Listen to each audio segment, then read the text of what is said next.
So based on the little knowledge I have, if this does cause well, you said it's proven it does cause cancer, we should help if we can. I mean, everybody should always do anything they can to help anybody. So, good. Thank you. See, I think that it should take part in taking care of the environment. You know, it's part of cleaning it up, and we have to do our part just to make sure that the land is staying the same and it's always clean and proper, so we can have future generations, you know, take part in that happiness in nature. So I think they should take part in cleaning up the uranium, because it's going to ruin the land, and essentially that's our fault and past generations' fault, and we need to prepare it for our future generations. Okay, yeah, I think they should take a stance. Go for it. Cool. Well, I'm part of the nuclear engineering program here on campus. I think that's something that definitely would be interesting for students here to be involved in. And I've heard things about leukemia and other types of cancer being more common in this area of Idaho. So, you know, it'd be something interesting to look into for sure. I think it'd be a good area for us to research.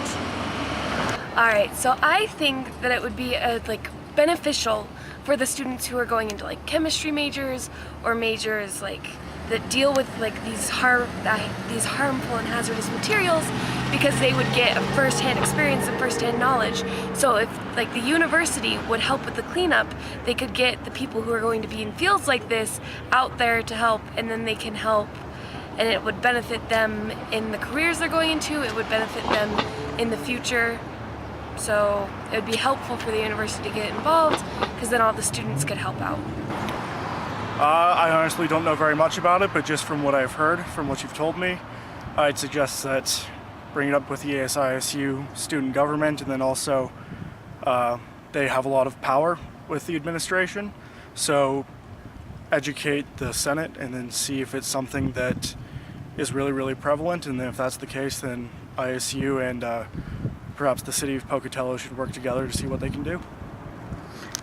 So it seems to me like if ISU is putting uranium in the air and that's negative towards people, and then doing that, they ought to be involved in the cleanup of what they're doing. Seems reasonable to me. Mother Nature is not your maid. If you're gonna make a mess, clean it up yourself. Your mom can't clean it for you this time. I think that ISU would be an excellent source of resources for uranium cleanup. As a university, they have access to information and equipment and technology, as well as people who have the desire to learn and could, you know, learn about uranium and uranium cleanup. And so I think that makes ISU more qualified than anybody else that we have locally, and since it is a local issue, it should be handled locally. And yeah, that makes ISU a prime candidate for that.